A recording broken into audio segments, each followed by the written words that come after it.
Well, hello and welcome to the NEC Classic Motor Show. We've already done some shooting of the show itself. We did a little live report. But to start this one, we're just going to take a look at Giselle here, who is undergoing further love from Earlsdon Valeting Centre. Nat and Simon are putting so much love into Giselle and bringing the paint up. I don't know if you can see on the camera, the bonnet is very blotchy from where we had the car cover on it. It was blown around even indoors, so we are hoping to sort that out. But there's all sorts of blemishes that have been removed already. The glass is looking absolutely magnificent, so they're doing absolutely sterling work. So I must come around and show you the card in the back. Earlsdon Valeting Centre in Coventry, well worth checking out. They're doing amazing work. So that's what's going on here. Let's take a look around the rest of the show, where I want to show you some of my personal favourites of this show.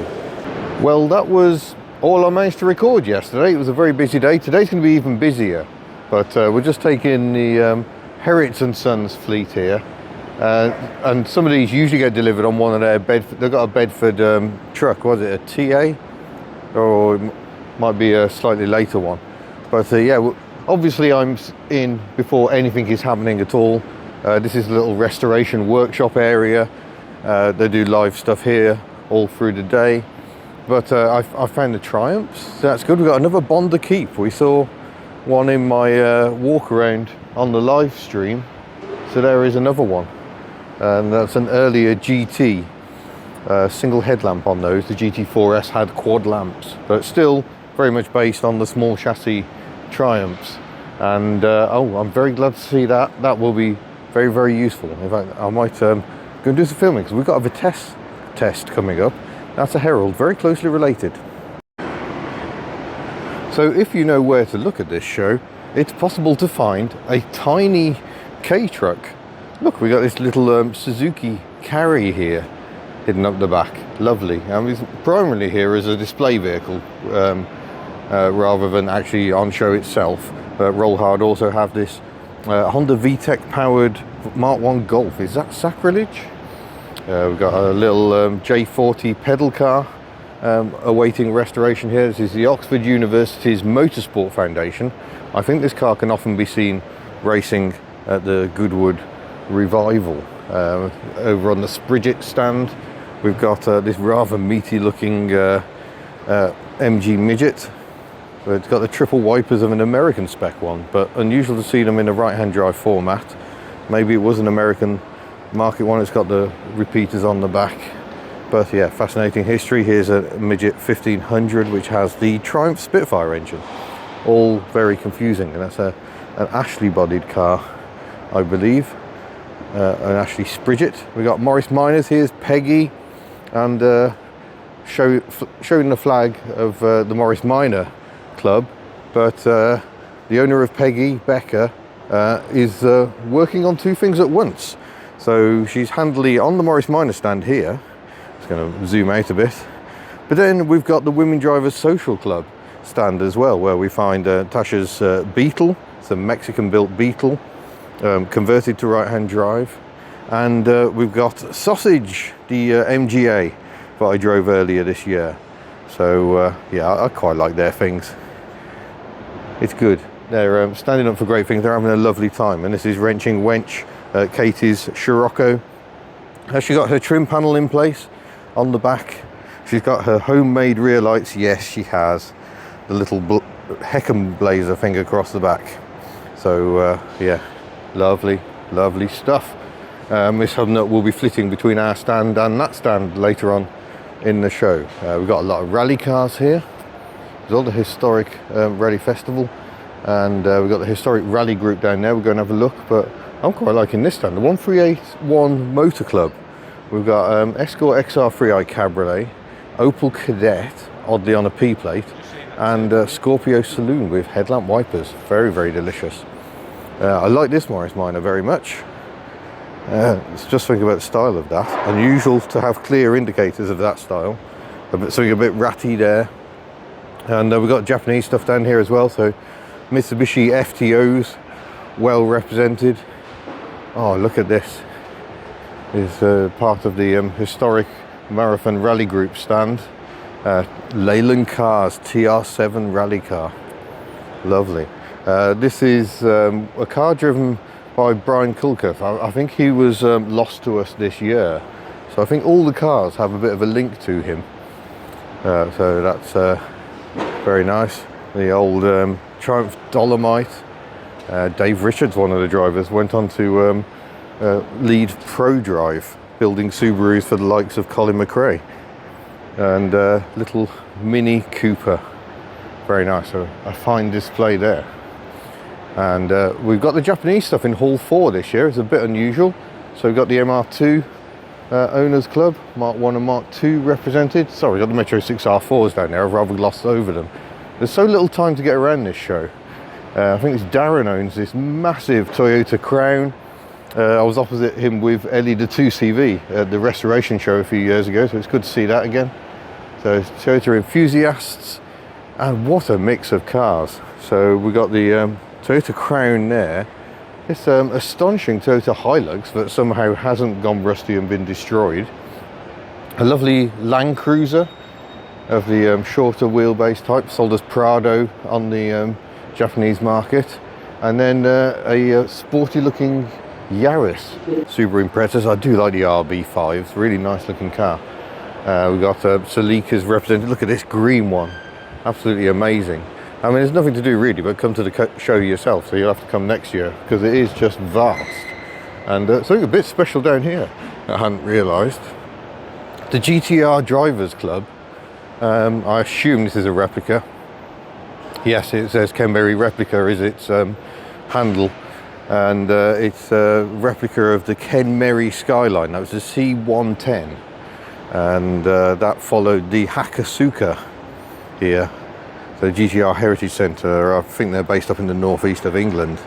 So that's the car that was developed by Prince, but ended up being Nissan badged. So astonishing car. This one's a 1972. The GTR version's available with a twin cam engine, independent rear suspension.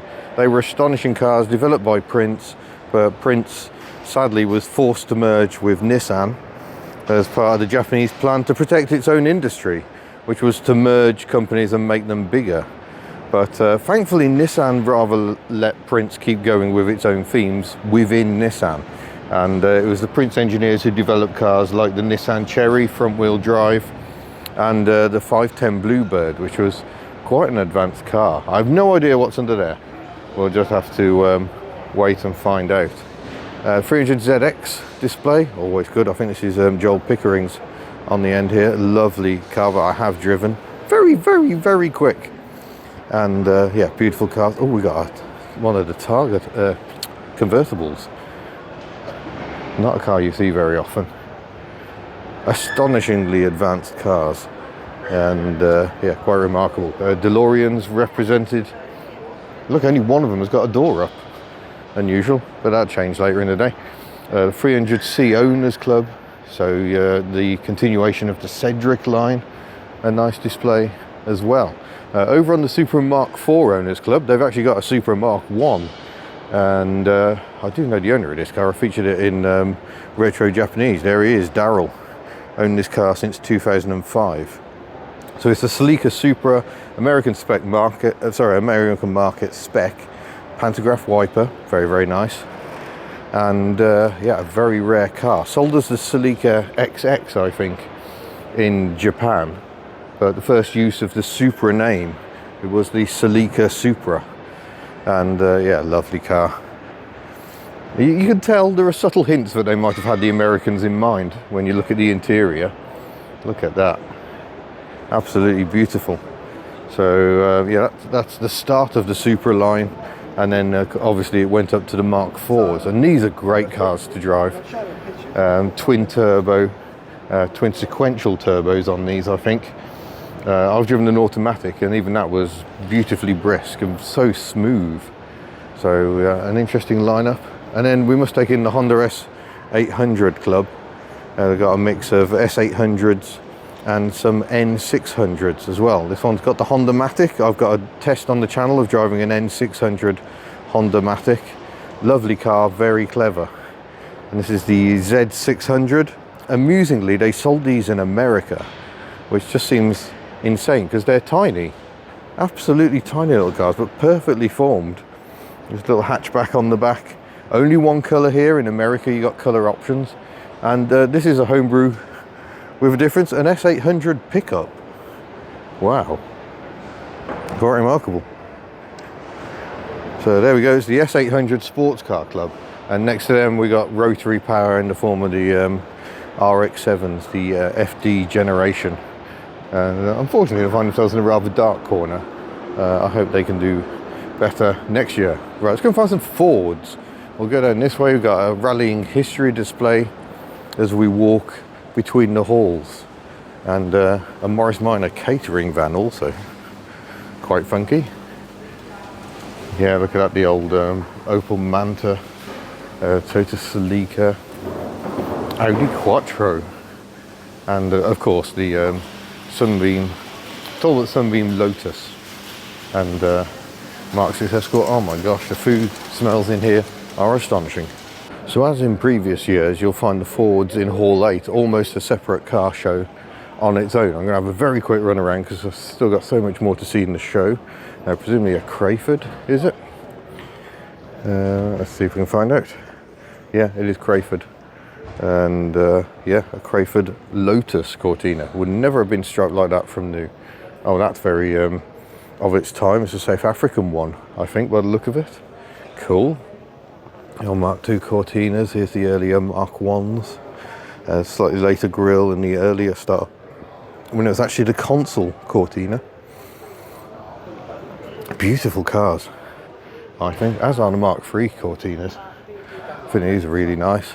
Mark 1 Lotuses, and I think it's a genuine police spec Lotus. So much more subtle, the Mark II Lotus, just given away by the little badge on the back. So presumably that's to try and catch naughty people on motorbikes. There's an earlier Anglia, the old side valves, Mark V Cortina, or Cortina 80. Again, is that, it's an interesting snout. Is that a South African? 3 litre S. We have no explanation. It's got some big Cobra seats and very, very retro styling at the back. Yeah, ZA, so South Africa again. South Africa got some very interesting Fords. Another Lotus police car, very nice. And we got the Mark II Zephyr Ute. Wow, look at that for some style. Truly Australian market. But yeah, that's the Mark IIs, Mark IIIs here. Changed it up a lot for the Mark III Zephyr Zodiac. Dropped the console name, so it was Zephyr 4, replaced the console. And then up the back, oh, look at this Transit. Wow, the old flare side. That's an astonishing condition.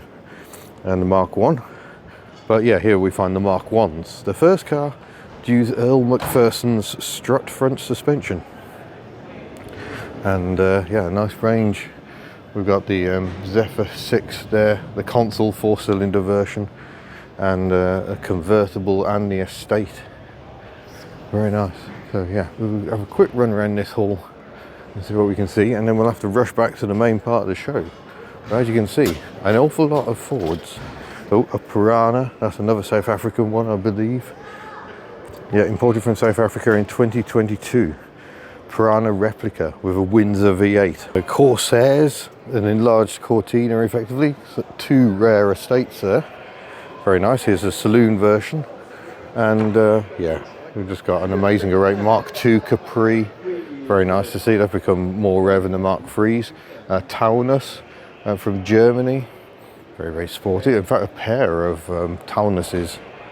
And weirdly, we've got a little Wolseley Hornet in here, but this is the Crayford Convertible Car Club. So Crayford did Cortinas, Fiestas, and the Heinz 57 convertible. You could win those back in the day. Mark 1 Granada Coupes, I think, are beautiful cars. Very, very nice. Just get the colours in of the Mark 1 Escorts.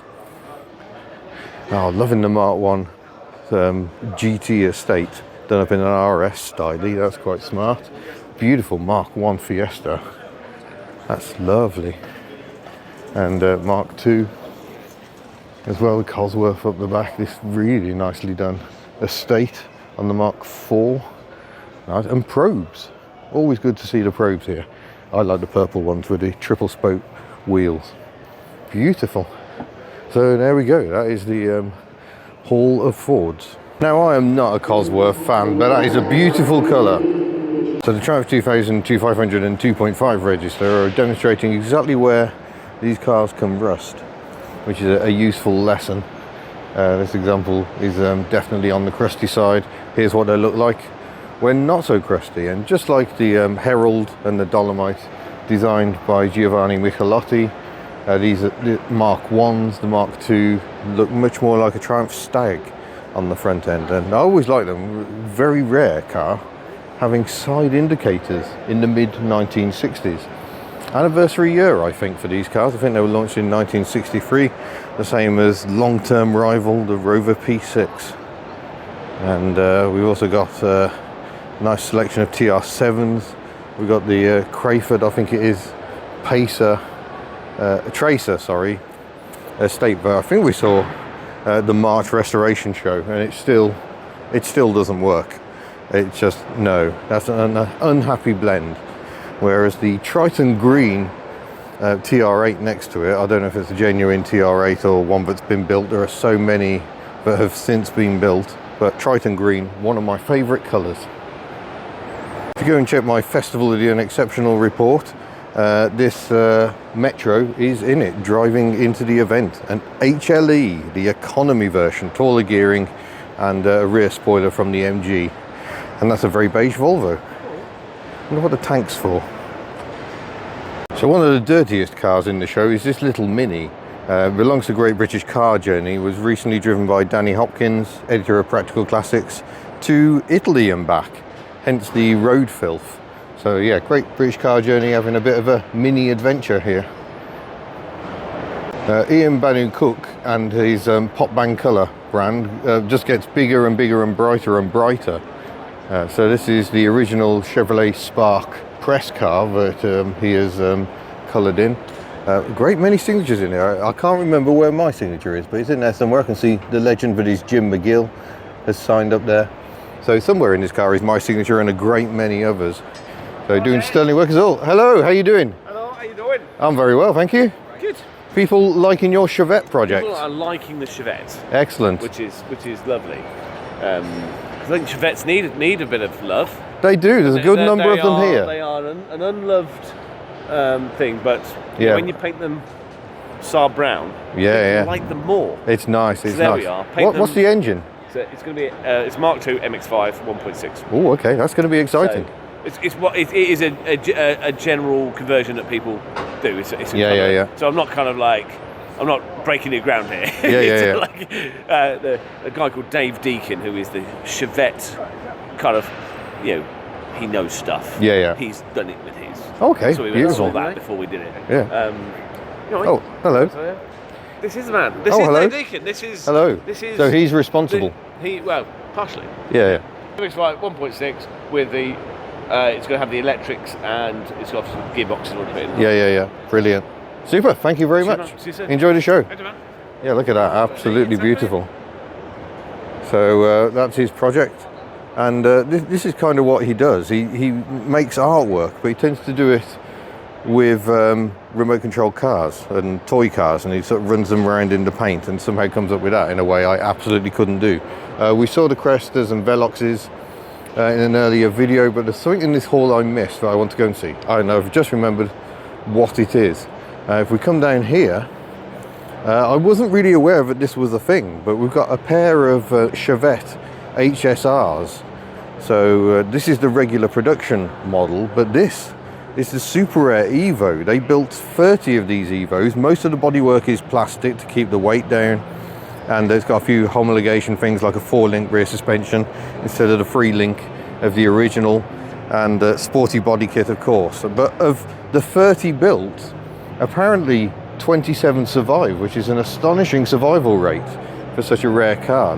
Still get the beautiful tartan interior though. So that's on the Droop Snoot Group stand, and named after the Forenzas, and with their famous droop snoot front end for aerodynamics. So great to see. Oh, look at that colour. Someone on Twitter was disappointed that I walked past a Trekker without paying it much attention yesterday, so I hope this makes up for it. Many Trekkers. The Type 181, named The Thing in America. This one's a Shrekker, apparently. So there you go, loads of them. And the Lupo Club, really pleased to see the Lupo Club here. If we don't start getting new people into the classic scene, we're kind of screwed. So that's lovely to see. We've got the Midas. It's a Midas Bronze, I think, or it says a Mark II Coupe, based on Mini or Metro mechanicals. So another unusual vehicle I missed yesterday is Volkswagen Brasilia, built in Brazil and kind of obviously developed from the standard sort of Volkswagen platform. So we've still got a rear engine going on. I don't think it came from the factory with that much negative camber, but yeah, that's fascinating to see. There's quite a few of these over here. They have made their way over. And yeah, the Reliant Owners Club are marking the Robins anniversary. So we got various Robins, the original Mark 1, by far the cutest, I'm afraid. I think this is an example of a Mark II Robin. And then we got the Mark III, which had the Corsa headlamps, and Aging Wheels in Missouri, America owns one of these later Mark IIIs. So yeah, nice display, lads. Well done. And we shall move on. A very quick run through the classic American area. The UK's #1 American car magazine. They always have a massive display of cars. We've got many eras of Corvette represented here. There's the enormous Cadillac. Drove one of those in New Zealand. That was definitely an experience. Oh, what is it? Oh, it's the Kaiser Darin. And with really unusual, very short doors. Very weird things. And some impressive hearses. Naturally, you've got to have some of those. The brownest Corvette Stingray, and a slightly earlier one with the split rear window, I think. No split rear window. Drat. That's what everyone wants. And it has moved, but here again is the Tasty Classics Panhard. It was the other side of this display yesterday. They've had a bit of a move around. Fantastic to see. It did drive into the halls, remarkably.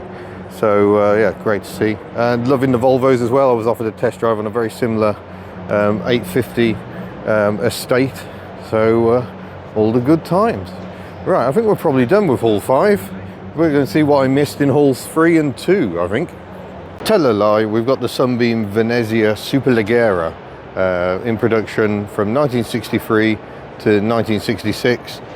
They don't know exactly how many were built, but somewhere in the region of 160 to 180. And a very stylish car. So one of the largest vehicles on show, and we've seen it before in a video, is the Sunbeam Land Speed car. We have seen this at the National Motor Museum, which is its home, and it is still undergoing restoration work. It has two engines. This is just one of them. So one of them is in the workshops. I think we saw it there when I did my visit. It was towards the end of last year, the National Motor Museum at Bewley. So yeah, two engines, one being refurbished, and then it'll be this one's turn. Look at that, it's two 22.5 litre V12 Sunbeam Matabelli Aero engines. Quite extraordinary thing. So they're looking for sponsors for this project. So yeah, the first car in the world to attain over 200 miles an hour.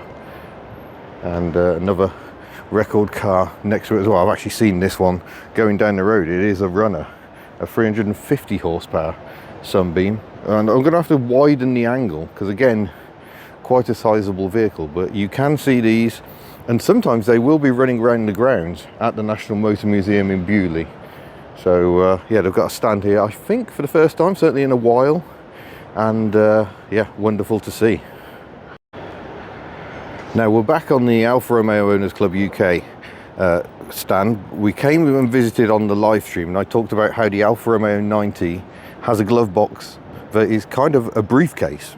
And now I can prove it. We've actually got access. Look, Alfa Romeo by Valextra. And out comes your briefcase, so you can go off about your business.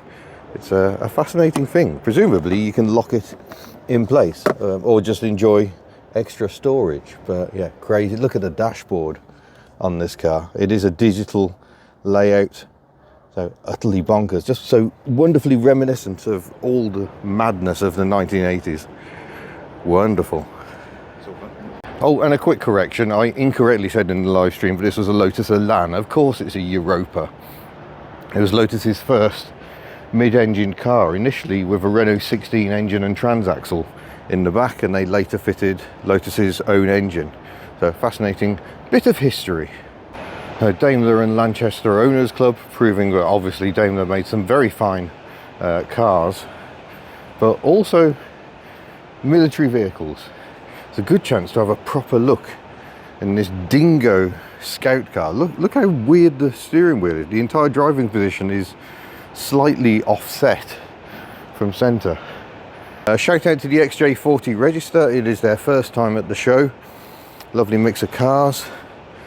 And I think that was the XJR. Yeah, it says it's developed with Tom Walkinshaw Racing, who we're not entirely sure how he managed to get into such a favourable position with Jaguar, but he did. A man of very strange powers. We've got Club Alfa here as well, a bit of Alfa Romeo rivalry. And oh my gosh, they've got two Alfa Romeo 6s. So that's one of them, right-hand drive. I'm just going to widen the angle again. There we go. Alfa Sud. Beautiful 2600 Spider. Very pretty. Alfa Romeo 75, again with the rear-mounted gearbox on those. The 166 replaced the 164. Not my most favourite. I still prefer the 166. And then another Alfa Romeo 6. This one a left-hand drive. So there is two cars you will not see together very often at all.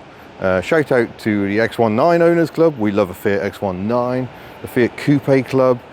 I quite like that. It's like a Fiat Coupe Harlequin. Very nice. And over here, Fiat Motor Club. They are feeding the yellow today with the Punto Sporting and the Seicento Sporting of Miller Corner. We drove this car a good few years ago now.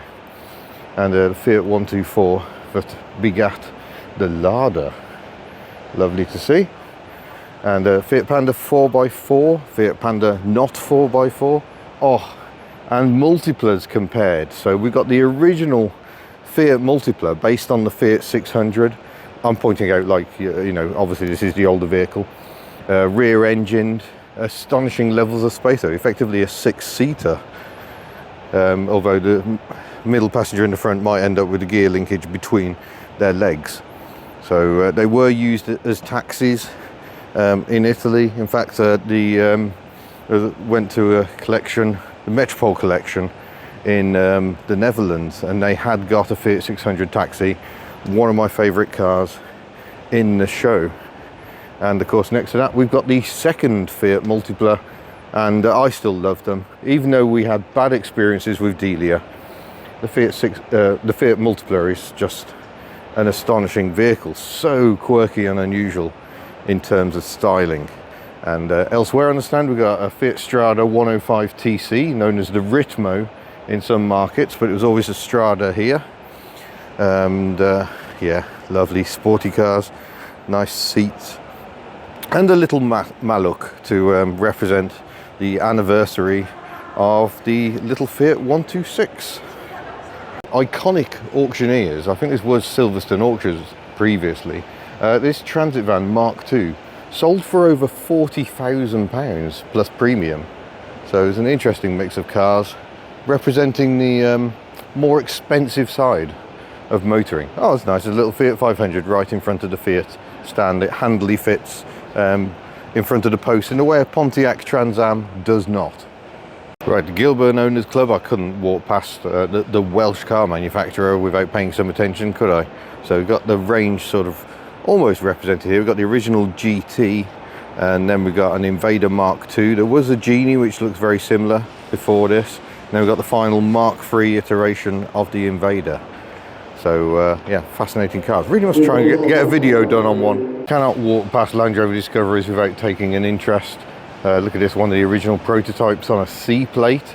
They were released on a G plate, so at that time it was a letter per year. So that tells you how early that is.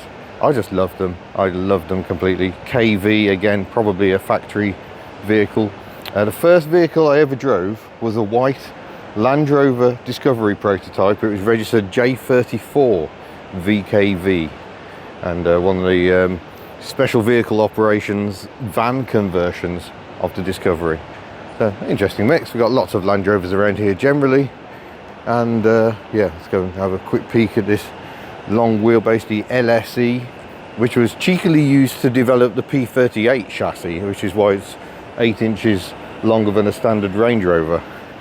And we got a P38 prototype, or not a prototype, this would be a very early production vehicle, I think. Let's go and, yeah, the quality assessment, early production car, one of the first 1,000 built. And despite myself and knowing they can be very unreliable vehicles, I still love them. I got treated to a day at Lode Lane, going around a high-speed test track in one of those, because my uncle worked at the factory, and Series 1s looking as lovely as ever. Quick shout out to the Classic Motor Hub and this Renault 16 we saw for sale the last time we were there. What I hadn't realised is I've actually driven this car. It used to belong to my mate Eddie. We've seen many of his cars on the channel, and we met because at the time he had a Renault 16 Infatuation, and I featured this car, I drove it, I took photos for Classic Car Weekly. It must have been 2008 or thereabouts. Fascinating cars, must do a video on one. Got a column gear change, a very good one. It got a gearbox ahead of the engine. A fascinating vehicle. Probably the thinking man's DS. It does kind of everything a DS does apart from self-level. I'm very pleased to have found the Gay Classic Car Group stand. We've got a lovely Accord Aero deck there. We've got a Festival of the Unexceptional winning Vauxhall Astra, lovely story. The chap has known of this car most of his life and managed to acquire it from the elderly owner, and drove it down to Festival of the Unexceptional and won. We got a very rare car here, the Volkswagen Carmen Gear Razor Edge, as they're known, because they've got these scallops down the side. I think developed from the Type 3 platform rather than the Beetle, and a very rare car. Good to see. Vauxhall Tigras also getting very rare, so nice to see one of those. Beautiful Volvo P1800 ES. Lovely cars. That's a wonderful bit of styling, isn't it? Taking inspiration for the Reliant Scimitar and somewhat bettering it in some regards. And then we got a Bond Bug next to a Dias Decapotable. Now I can't tell you whether it's a genuine one or not, because I'm not entirely clued up on these things. But does it really matter? Beautiful. And it's semi-automatic, and that is the gear selector. And you cycle it through the gears, no clutch, very easy to drive. And then finally we've got a colourful little Mini. It's just like it does hill climbing, judging by the little sticky out thing on the front of it to break the timing beams. So yeah, well done, Gay Classic Car Group. That is a lovely stand. The Marinas and Itals, lovely Marina estate there next to an Ital, really nice. And then we've got a World Cup rally car, sadly undercover. So hopefully you came to the show and saw that. So yeah, lots and lots of stuff going on. I need to find Henry's car though. Where is Henry? So we saw this Aston Martin Vantage. It's a V600 Le Mans. £359,000 apparently. Yikes. And I got distracted on the live stream. Completely ignored poor Henry's Ruby. We met Henry, young lad, still of school age, so not yet able to drive his Ruby on the road, but I am told that his Ruby is now on the road. Henry came over to the stand and had a chat with us, and so thank you, Henry. It was good to see you again, and we're glad your Ruby is proceeding. You can find Henry's Ruby on Facebook, where they provide updates about what's going on. But yeah, very pleasing, proper bitzer, I think, and yeah, it's just great to see it looking so good. This Square Wheels Club stand also has a Jaguar 420, and a very rare car. It kind of introduced the quad lamp snout, but didn't last very long. It was part of Jaguar's frankly baffling range that included the Mark II in 240 340 form, and also the S-Type. And then this is basically an S-Type with a different, more contemporary front end. But they were all sold alongside each other, along with the gargantuan Mark X, which shares some of the styling, especially around the rear end here. So quite a rare car, often overlooked, the Jaguar 420. Just very quickly, because I'm really running out of time, we've got Land Crabs, we've got their replacements, the Wedge Princesses, we've got that very ratty Morris Minor pickup, and this one's quite intriguing as well. The rear light's in pods on the side of it. Don't know what is going on in there. A40 Farinas, Allegros, and look at this lovely Series 3 beige Allegro estate. I just love the style of these. They've got the most comfortable seats, and yeah, that is a bit of yum. I mean, the Allegro SS next to it is also quite yum, but you know, yeah, I just like the estates. And running round the back here, we've got a Jensen Healey, a car which utterly destroyed that brief Jensen Healey period by using a Lotus engine that hadn't really been developed. Maxis, and again, when it comes to Maxis, I'd prefer a later one. That is pre-Maxi 2, but not by an awful lot. Interestingly, they changed the suspension on the Maxis from hydrolastic to hydrogas during the production run. Oh, and here's a weird one. This is a Wolseley. Wolseley's only 4x4, and yeah, some interesting history there. Oh, 15 were created and called Mudlarks. Okay, so it's actually based on the Nuffield Gutty. Interesting. So apparently one more exists in India. It's a fascinating little thing. Little Wolseley Hornet with its illuminated grille badge, just like the larger 680 next to it. A beautiful car. All right, before we finish, Steph is just beautifying herself, ready for the final day. Whee! Good outfit. And I thought I'd take the chance to just talk about some of our merchandise we have available. We only do these at the show, so hopefully those will be a sellout. We've got the tea towels that are already on the store. Soon we will have the red HubNut t-shirts. We will have some left, hopefully by the end of the day, and we can get those online. Obviously the 2024 calendar, which we are signing here at the show. If you want one signed online, just put something in the notes section. We've got Bella mugs here. Powerless is more mugs, always popular. And the white HubNuts, these things fly out. We've got the Bob mugs, camping mug out of enamel, because HubNut cable ties. We've got the new Fleet mugs. These are already available on the store, and coming soon to the store, because French. And we've got the HubNut logo on the other side. So Giselle, because I'm back in love with her, has her own mug at last. We've also got extra large mugs available. We're just celebrating the average. These are £12. The slightly smaller lugs are 10. We've got a few tucks left, but we are running out of cards, so they will not be limited edition for much longer. Key rings, stickers, yeah, all the good stuff is available. Head to hubnut.org. Just give us a chance to get back from the show and get all this catalogued back in again. Actually, just before I go, I do want to give a shout out to Tina, the Marina here, because Steph worked so hard. Steph and her friend Kev never welded before, and looking at those first attempts, it was a tricky old learning curve, but you wouldn't know it. There was a mess here, wires, bits of wire everywhere as Steph was learning how to hold the torch, but it's been done really nicely. Far from concourse, and all the better for it. It looks how Marinas looked back in the day when people were painting cars at home themselves, because it's what you had to do. Even at a few years old, your car would be rusting. And I love the matte bonnet, the yellow headlamps, to remind us of her trip to Paris, where I think the gearbox failed quite horribly. So I think Steph and Kev have done a tremendous job with Tina the Marina.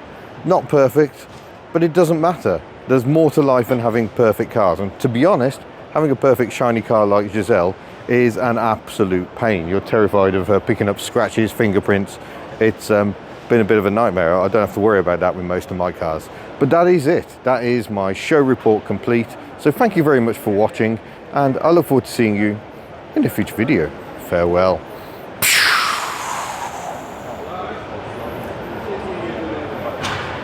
Hole 4 has started. They've started without us.